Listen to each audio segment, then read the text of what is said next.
Halo, kembali lagi bersama Gusti Jeneo Channel. Hari ini saya akan bahas materi terkait dengan akuntansi sektor publik. Apa itu akuntansi sektor publik? Terus bagaimana perbedaan akuntansi sektor publik dan sektor swasta? Terus bagaimana tujuan akuntansi sektor publik? Dan untuk lebih jelasnya, yuk ikuti pembahasan saya berikut ini. Pengertian dan ruang lingkup akuntansi sektor publik. Akuntansi sektor publik memiliki kaitan yang erat dengan penerapan dan perlakuan akuntansi pada domain publik. Domain publik sendiri memiliki wilayah yang lebih luas dan kompleks dibandingkan dengan sektor swasta. Keluasan wilayah publik tidak hanya disebabkan luasnya jenis dan bentuk organisasi yang berada di dalamnya, akan tetapi juga karena kompleksnya lingkungan yang mempengaruhi lembaga-lembaga publik tersebut. Secara kelembagaan, domain publik antara lain badan-badan pemerintahan, pusat dan daerah, BUMN dan BUMD, yayasan, organisasi politik, LSM, universitas, dan organisasi nirlaba lainnya. Istilah sektor publik sendiri memiliki pengertian yang bermacam-macam. Dari sudut pandang ilmu ekonomi, sektor publik dapat dipahami sebagai suatu entitas yang aktivitasnya berhubungan dengan usaha untuk menghasilkan barang dan pelayanan publik dalam rangka memenuhi kebutuhan dan hak publik. Beberapa tugas dan fungsi sektor publik dapat juga dilakukan oleh sektor swasta, misalnya layanan komunikasi, penarikan pajak, pendidikan, transportasi publik, dan sebagainya. Adapun beberapa tugas sektor publik yang tidak bisa digantikan oleh sektor swasta, misalnya fungsi birokrasi pemerintahan. Sebagai konsekuensinya, akuntansi sektor publik dalam beberapa hal berbeda dengan akuntansi sektor swasta. Selanjutnya, sifat dan karakteristik akuntansi sektor publik. Akuntansi merupakan suatu aktivitas yang memiliki tujuan untuk mencapai hasil tertentu dan hasil tersebut harus memiliki manfaat. Dalam beberapa hal, akuntansi sektor publik berbeda dengan akuntansi pada sektor swasta. Perbedaan sifat dan karakteristik akuntansi tersebut disebabkan karena adanya perbedaan lingkungan yang mempengaruhi. Komponen lingkungan yang mempengaruhi organisasi sektor publik meliputi 1. Faktor ekonomi meliputi antara lain pertumbuhan ekonomi, tingkat inflasi, tenaga kerja, nilai tukar mata uang, infrastruktur, pertumbuhan pendapatan per kapita, atau Gross National Product atau Gross Domestic Product. 2. Faktor politik meliputi antara lain hubungan negara dan masyarakat, legitimasi pemerintah, tipe rejim yang berkuasa, ideologi negara, elit politik dan massa, jaringan internasional, kelembagaan. 3.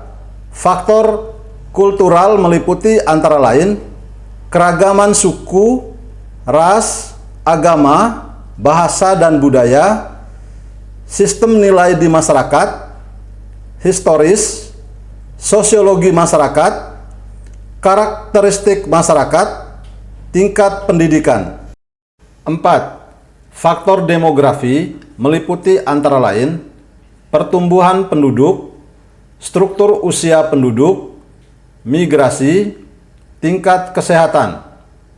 Tuntutan baru muncul agar organisasi sektor publik memperhatikan value of money dalam menjalankan aktivitasnya, di mana value of money merupakan konsep pengelolaan organisasi sektor publik yang mendasarkan pada 3 elemen utama, yaitu 1.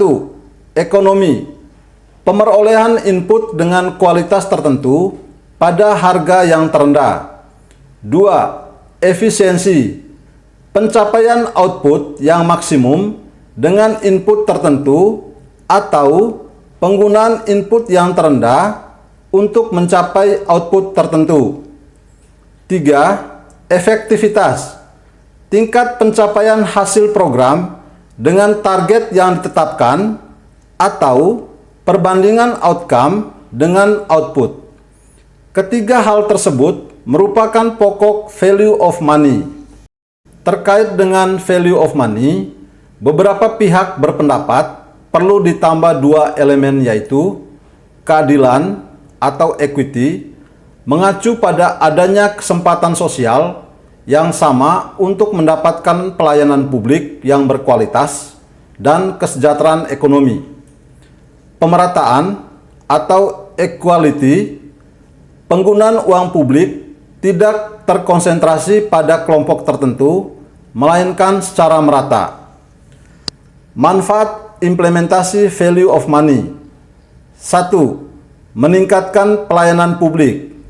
2.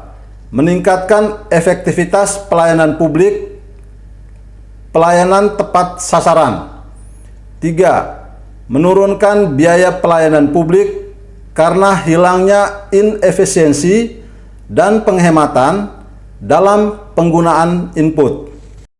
Selanjutnya, perbedaan sifat dan karakteristik organisasi sektor publik dengan sektor swasta. Perbedaan tujuan organisasi sektor publik non-profit oriented, sektor swasta profit oriented. Sumber pendanaan sektor publik itu dari pajak, retribusi, utang, obligasi pemerintah, laba BUMN atau BUMD, penjualan aset negara, dan sebagainya. Sektor swasta, pembiayaan internal meliputi modal sendiri, laba ditahan, penjualan aktiva, terus ada pembiayaan eksternal, itu dari utang bank, obligasi, penerbitan saham. Pertanggungjawaban sektor publik, pertanggungjawaban kepada masyarakat, dalam hal ini publik, dan parlemen, DPR atau MPR. Sektor swasta, pertanggungjawaban kepada pemegang saham dan kreditur. Struktur organisasi sektor publik, birokrasi, kaku, dan hierarkis. Sektor swasta, fleksibel, datar, piramid, lintas fungsional, dan sebagainya. Karakteristik anggaran sektor publik terbuka untuk umum, sektor swasta tertutup untuk publik. Sistem akuntansi sektor publik itu menggunakan cash basis, sektor swasta menggunakan accrual basis. Standar akuntansi untuk sektor publik itu menggunakan standar akuntansi pemerintahan atau SAP, sedangkan sektor swasta itu menggunakan standar akuntansi keuangan atau SAK. Persamaan sektor publik dan sektor swasta. Kedua sektor merupakan bagian integral dari sistem ekonomi di suatu negara dan menggunakan sumber daya yang sama untuk mencapai tujuan organisasi. Keduanya menghadapi masalah yang sama, yaitu kelangkaan sumber daya, sehingga dituntut untuk menggunakan sumber daya organisasi secara ekonomis, efisiensi, dan efektif. Proses pengendalian manajemen, termasuk manajemen keuangan, pada dasarnya sama di kedua sektor. Sama-sama membutuhkan informasi yang handal dan relevan. Kedua sektor terikat pada peraturan perundang-undangan dan ketentuan hukum lain yang diisyaratkan. Selanjutnya, tujuan akuntansi sektor publik. American Accounting Association tahun 1970 dan Glynn tahun 1993 menyatakan bahwa tujuan akuntansi pada organisasi sektor publik adalah untuk memberikan informasi yang diperlukan untuk mengelola secara tepat, efisiensi, dan ekonomis atas suatu operasi dan alokasi sumber daya yang dipercayakan kepada organisasi. Tujuan ini terkait dengan pengendalian manajemen atau manajemen kontrol. Memberikan informasi yang memungkinkan bagi manajer untuk melaporkan pelaksanaan tanggung jawab, mengelola secara tepat dan efektif program dan penggunaan sumber daya yang menjadi wewenangnya, dan memungkinkan bagi pegawai pemerintah untuk melaporkan kepada publik atas hasil operasi pemerintah dan penggunaan dana publik. Tujuan ini terkait dengan akuntabilitas atau accountability. Akuntabilitas publik.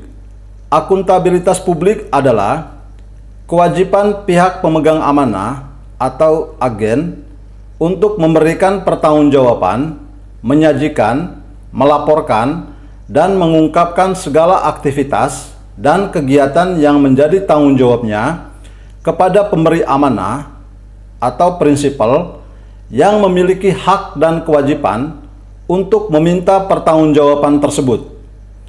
Akuntabilitas publik terdiri dari akuntabilitas vertikal dan akuntabilitas horizontal. Privatisasi adalah merupakan salah satu upaya mereformasi perusahaan publik untuk meningkatkan efisiensi dan efektivitas perusahaan publik. Otonomi daerah dilakukan melalui desentralisasi yang menghasilkan dua manfaat. Satu, mendorong peningkatan partisipasi, prakarsa, dan kreativitas masyarakat dalam pembangunan, serta mendorong pemerataan hasilnya. Dua, memperbaiki alokasi sumber daya produktif melalui pergeseran peran pengambilan keputusan publik ke tingkat pemerintah yang paling rendah, yang memiliki informasi yang paling lengkap. Demikian materi yang saya bahas pada hari ini. Semoga bermanfaat, dan jangan lupa subscribe, like, komen, dan nyalakan loncengnya untuk mendapatkan informasi-informasi terbaru dari kami. Terima kasih.